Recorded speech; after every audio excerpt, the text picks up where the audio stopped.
আজকে একটি জল রঙের দৃশ্য দেখাবো, ঝড়ের দৃশ্য। তো কিছু শিক্ষার্থীদের উদ্দেশ্যে তো আমি কিভাবে রং করছি সেটা তোমরা মনোযোগ সহকারে দেখবে। পেন্সিলে এঁকে নেওয়া হয়েছে সময়ের কম করার জন্য। তো প্রথমে বড় গাছ দুটো করে নেওয়ার পর তারপরে আস্তে আস্তে যেমন যেমন নিচের দিকে নামছে গাছগুলো সেইভাবে করতে হবে, আর শেষে ঝোপগুলো করে নেবে।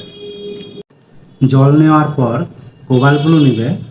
কোবাল্ট ব্লু গুলকে গুলকে যখন ঘনত্বটা ঠিক হবে, তারপর স্কারলেট লেক ওই রঙের সঙ্গে কিছুটা মেশাতে হবে। স্কারলেট লেক মেশানোর পর রং যখন ভালো করে মেশানো হবে, তখন তারপর ব্ল্যাক আস্তে অল্প অল্প করে বাড়িয়ে ওই রঙের ঘনত্বটা বাড়িয়ে নেবে। ঘনত্ব রং বাড়িয়ে নেওয়ার পর কাগজে টেস্ট করে দেখবে যে সেই রং কিছুটা তুলে পাশের খোপে জল নিয়ে একটু হালকা করবে। হালকা হয়ে যাওয়ার পর সেই হালকা রং আকাশে লাগাতে হবে ডান দিক থেকে। এইভাবে রং যখন লাগাবে, তখন লাগাতে লাগাতে দেখবে যে নিজেই বুঝতে পারবে যে কী করে আস্তে আস্তে এদিকে হালকা হচ্ছে। যেমন যেমন জল নেবে তেমন তেমন হালকা হবে।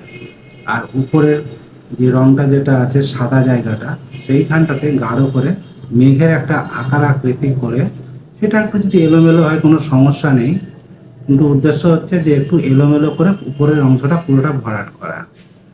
ভরাট করে নেওয়ার পর কিছু খুঁটিনাটি জিনিসগুলো একটু খেয়াল করবে, কোন জায়গাটা জল দিয়ে মেশাতে হবে। সেইভাবে মিশিয়ে নেওয়ার পর কোনো জায়গাতে একটু জল সোপ করতে হবে।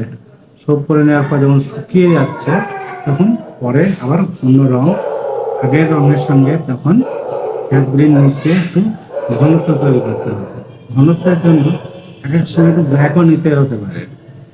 যেমন আমি এখানটাতে করছি, ব্ল্যাক একটু ভালো করে নারকেল গাছের পাতায় লাগাচ্ছি। যেহেতু এটা মেঘলা আকাশ, সূর্যের আলো সেইভাবে অতটা বেশি আসছে না, সেই জন্য একটু কালচে ভাব দেখিয়েছি, যাতে ছবিটা একটু সৌন্দর্যটা বাড়ে।